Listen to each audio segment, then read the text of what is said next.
Hello, good day everyone. For today's lesson, I am going to share to you something that is very interesting, something that is so profound and that is so present in our day to day experience.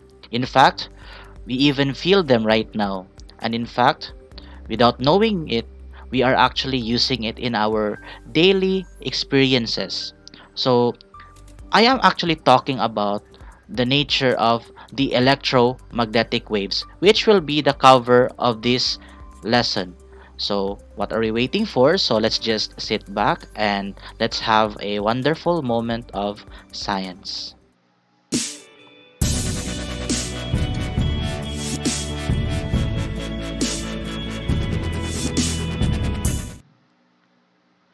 Actually, the study of electromagnetic waves stems back from the understanding of the nature of two separate fields, which is, of course, the electricity and magnetism. And it was not until the 20th century when the relationship between the two was actually discovered. So, we are not going to go into details about the nature of relationship between electricity and magnetism, but we are going to focus more on the nature of electromagnetic waves. So let us now move on to our main topic for this lesson. So let's switch for a while. There. So we will specifically talk about the electromagnetic waves. So just to give you a brief idea what an electromagnetic wave is, this is the one that I'm talking about. So we have the different regions of electromagnetic waves, and I know some of these terms are very much familiar to you, like the radio waves, microwaves, infrared, visible light, ultraviolet, X-rays, and gamma rays. So we are going to talk about them later on. But first, let's introduce what will be our objectives for this lesson. So for this lesson, we are going to identify the different regions of EM spectrum. Then, we are going to cite some practical applications of these EM waves in our society and explain the relationship between frequency, wavelength, and the energy of the EM wave. And last but not the least, we will tackle some practical applications, or shall we say, effects of EM waves to humans and the environment. Alright, so now that we know what our objective for this day's lesson, so let us now begin with our journey towards EM waves. So, perhaps, the very first thing, if it's your first time to hear about EM waves, the very first thing that we would like to somewhat ask is, what is an EM wave? So, since we are talking about waves, so does it also have the properties of a wave? So, to have this understanding of what an EM wave, we have to go back to the understanding of the two types of waves. We have the mechanical wave and then we also have the transverse wave. So, in which category does an EM wave fall? So, in fact, it's actually a transverse wave. And, sir, what is a transverse wave? So, for you who don't understand what is a transverse wave, so let's just liken transverse wave into this scenario. So imagine a girl um, tying one end of a string and then holding it on the other end, and as he or as she rather, as she tries to wiggle the rope up and down, you will notice that a wave is actually produced in the process. So that is what a transverse wave. So a transverse wave in particular travels perpendicular to the motion of the particles. In this case, the motion of the particle is the up and down motion of the rope, and while the wave is traveling on the horizontal direction. And in contrast, so the mechanical wave, or we call them sometimes as compressional waves, their waves are produced parallel to the direction of where the wave travels. So let's just say, for example, I just want you to imagine a slinky being vibrated back and forth. That's how a compressional waves are produced. So a good example of compressional waves are sound waves. They are very common. So And a good evidence that these are compressional waves is when you look at the speakers vibrating when every time you play a music. So that's how we describe a compressional wave. But what is in an EM wave that makes it so special? In fact, it's a transverse wave of alternately vibrating electric field and magnetic field. So this is already much of a higher topic which we are not going to cover in this lesson, but I just want to emphasize that it is the alternating vibrations of electric fields and magnetic fields that is present in an EM wave. Hence, that's why it's called EM wave or electromagnetic wave. And it can travel without a medium, unlike compressional waves, right? Or it can travel through vacuum. And in fact, it travels with the speed of light equal to 3 times 10 to the power of 8 meters per second. So it is this alternating vibration of electric field and magnetic field that enables this mechanism to travel without a medium, because every time that there is a change in electric field, remember that concept, there is an induced magnetic field in the process, and vice versa. If there is a changing magnetic field, an electric field is also produced, and this process somewhat it's sort like a self regenerating process that enables this types of waves to travel even without a medium. And a good example of that one is our sun rays, right? It's coming from the outer space, and in fact it takes 8 minutes for our sun's rays to reach our planet Earth. So that's one proof that EM waves can travel without a medium. So let's move on.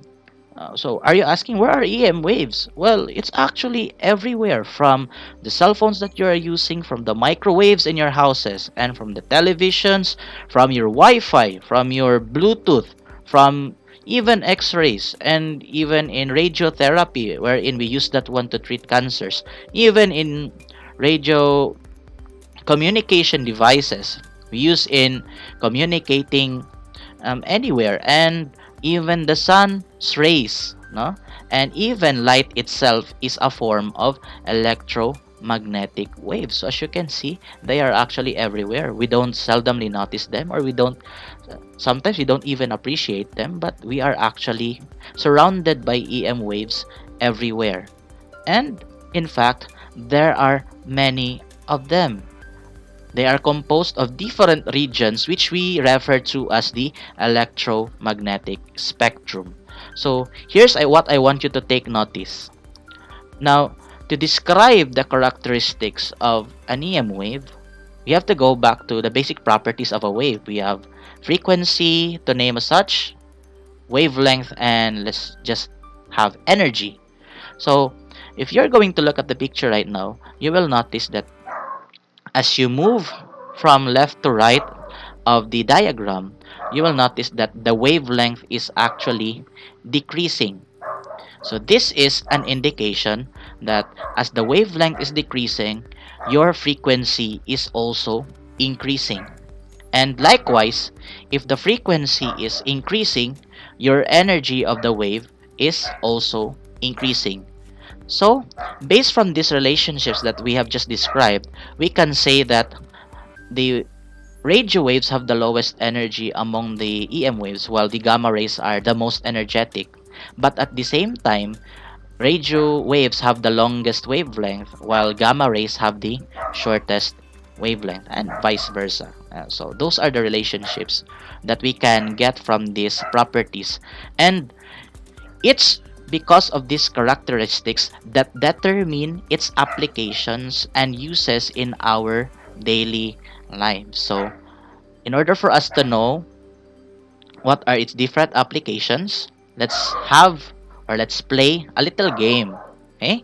So all you need to do is just identify what type of EM wave is being depicted in the pictures. So the pictures that I'm going to show to you are some of the practical applications where EM waves are used. So if you are ready to play this game, so let us now start. So let's have first our example number 1. There, we have a glass prism where The light spectrum is being shown. And we also have the process of photosynthesis. And laser shows. Wow, I love laser shows. And oops, it's a Marvel character. His name is Vision. So, based from your clue here, what do you think is this type of EM wave being described here? Yes, it's actually correct. You're actually correct. It's actually visible light. So, visible light is very important to us because it is the very reason why we have vision. That's why I included the picture here of vision in the Marvel Cinematic Universe. It's also the reason why plants can cook their own food in the process which we call as the photosynthesis. And of course, we know that our eyes are very sensitive to colors of light because we have these rods and cones in our eyes, right? And even visible light is very much appreciated in laser shows, right? But sometimes visible light can also prove harmful. Like, for example, if you are exposed in a very intense visible light. What I mean by intense, very bright visible light, because it can cause also damage to your eyes. So you have to take that into consideration every time you are exposed to visible light. And that is how visible light is being applied in our daily experiences. All right. So let's move on to the next one. How about this? Oops. There. We have fake money detectors. Oops. Invisible ink. And we have also, if you're exposed to this, you need to have sunscreen protection. And of course, vitamin D. So, what do you think is this? Again? Yes, you're actually correct. This is ultraviolet radiation. Now, an ultraviolet ray is a region of electromagnetic waves wherein it's also responsible in the production of the vitamin D in our body. That is why we are told to expose ourselves for a certain amount of time under the heat of the sun because it triggers the production of our vitamin D. At the same time, you notice that some banks or cashiers use some instrument in order to check whether the money that is given by the customer is fake or not. So we are actually using an ultraviolet light in that case because there is a hidden code in your money that can only be seen when it is exposed to an ultraviolet radiation, and also not just in our money bills but also in our IDs or some IDs that we have, no? Like national IDs, government IDs, and so on, and even bank IDs, no? It can be detected using an ultraviolet radiation, and too much exposure to ultraviolet rays can cause harm to your skin because it might cause sunburns. So in and at worst, it may lead to skin cancer. Now, that's why every time you go to the beach under the heat of the sun, do not forget, if you have a sensitive skin, you don't forget to apply sunscreen protection. No? It depends on what kind of sunscreen protection you would like to use, and we are not going to tackle them here in specific or in detail. Okay, so let's move on to the next one. Oh, very very obvious, right? Televisions. And by the way, this is an MRI, or we call it as the magnetic resonance imaging. So, what's this? Well, it's not so difficult because it's very obvious. This is actually radio waves. So, congratulations for identifying that it's a radio wave. Now, a radio wave is used in long distance communication. Okay, of its very long wavelength. But at the same time also, it's not only used in communications, but it's also used in our entertainment like televisions and radios, and even in medical diagnosis like the magnetic resonance imaging. And the use of radio waves is very much somewhat practical for us because it can easily be observed. Like, for example, how we switch channels in our televisions and in our radios. That is actually the work of the radio wave. That's how radio waves are translated and are being used in our daily lives. No? Without radio waves, no, we cannot imagine how life would be without televisions, without radios. No, so it would be very boring. So let's move on to the next one. How about this? Wow, remote control. Mm-hmm. What's this? This is a CCTV camera and thermal body scanners, and this one is a night vision camera. So, what's this? If you're thinking about infrared waves, you are actually correct. Now, an infrared wave is usually used in sensory and sensing devices like um, remote controls. Now, why is infrared is useful here? Because almost everything emits infrared. Even our body emits infrared radiation. And in fact, it is the very basic principle of night vision cameras because it utilizes the emission of infrared radiation coming out from our body in order to somewhat see objects even in a very dark place. And it's also um, used in thermal body scanners and also in remote sensing devices like remote controls. No? They are of infrared radiation. They use infrared radiation in that case. Okay, so let's move on. How about this?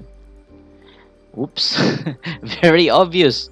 And I have, by the way, that is a Doppler radar there, and free Wi-Fi, Bluetooth. So who would like to have free Wi-Fi, no? And in fact, you have already a clue there. So if you're thinking about that word, then you are actually correct. That is a microwave. So usually microwaves are commonly used in cooking ware like the microwave oven. Now, the microwave oven interacts with the water particles of your food and it increases the kinetic energy of the water contents of the food, which makes the food cook. Okay, that's how a microwave work. And microwaves are very much commonly used in, of course, in your Wi-Fi connection or the wireless fidelity and even the Bluetooth connection. And in a greater application, we have the so-called radar, which stands for radio detection and ranging. And most of the time, if you are near a weather station, you can see a very large dome. I don't know if it's a dome shape. It depends on it depends on the structure actually. So we have there what you call as the Doppler radar, which of course an instrument that they use to forecast weather. No, so that's how microwaves are being applied in our society. So let's move on to the next. There. What do you think is this? How about this? Wow. And one clue. Incredible hook. It is actually believed to be the reason of why Bruce Banner turned into Incredible Hook. The first picture, by the way, is radiotherapy, and the second picture on the right is um, sterilizing medical equipment. So, what do you think is this? So, yes, this is a gamma rays. So, gamma rays are very high energy carrying particles because they also have a very high penetrating power. That's why out of all the EM waves spectrum, gamma rays are the most dangerous one to handle. That is why they are used in a controlled fashion. Like for example, in radiotherapy, they only target specific areas of your body where gamma radiation will hit. And usually, they are used in treating cancers. And in medical applications also, they are used in sterilizing your medical equipments. And even in food production, they are also used in food irrigation wherein we introduce our food and processed food and other fruits and vegetables into radiation of particularly high energy carrying particles in order to kill the bacteria. And it is also one way of preserving the food, because if you can minimize the growth of bacteria, you would avoid um, or you would increase the shelf life of your food product. So that's how gamma rays are also used in the process. Wow, so far you got all the correct answers. So let's now deal with the next one. And I believe this is the last one. Oops. There. And okay, that's the very first picture of, you know. Okay, and there. And I believe I don't need to somewhat repeat this one to you. This is actually X-ray. So, X-rays are named because before, during the discovery of X-rays, they don't know what type of particle is this, so that's why they dubbed it as X, meaning unknown. So that's why it's called X-rays. And it's discovered by Wilhelm Röntgen eventually, and eventually won the Nobel Prize for this. And the picture on the left side is the very first picture of X-ray. It's actually the picture of his wife. No? And with this reason, X-rays are very much beneficial in medical diagnosis, because without X-rays, it would be impossible for us to diagnose illnesses, no, without seeing the internal structure of our organs or of our body. And usually, class, it's X-rays are also used in X-ray crystallography, wherein it is a method of analyzing the internal structure of a certain substance, like a mineral or a or yeah, some more commonly a mineral, like for example, want to study the internal structure of a shall we say precious gem, or shall we say diamonds, no? You can use X-ray crystallography for that one. But uh, X-ray crystallography is not only limited to that application. It extends farther, no? So usually it's like that. And even in understanding the structure of the DNA, X-ray crystallography was employed, which led to the discovery of the structure of DNA by James Watson and Francis Crick. No? So that's it. That's all for X-rays. And in fact, there are still a lot of applications of the different regions of electromagnetic waves. So what I am just showing to you are some of the basic applications of the electromagnetic waves. So all in all, in this discussion, what I want to emphasize here is that we are surrounded by EM waves, and that we have to thank the people who discovered EM waves, because without the discovery of EM waves, we will not be enjoying the fruits of technologies that we have nowadays. No? So that's why understanding the nature of EM waves is very important, because it doesn't only benefit us, but it may also pose harm to us if we use it um and if we use it excessively.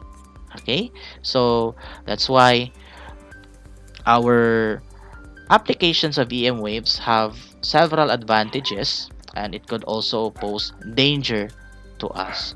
And that would actually end our discussion for this afternoon. So in order for us to end this properly, I would like you to reflect on these questions and answer them. Huh? What is an EM wave? And how are the different regions of EM waves classified? And what are some of the advantages of the applications of EM waves? And of course, what are some of the disadvantages of the applications of EM waves? Reflect on these questions, and we will go back to this in our next lesson.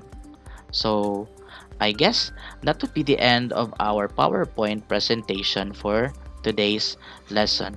So in summary, So in summary, there are different regions of electromagnetic waves.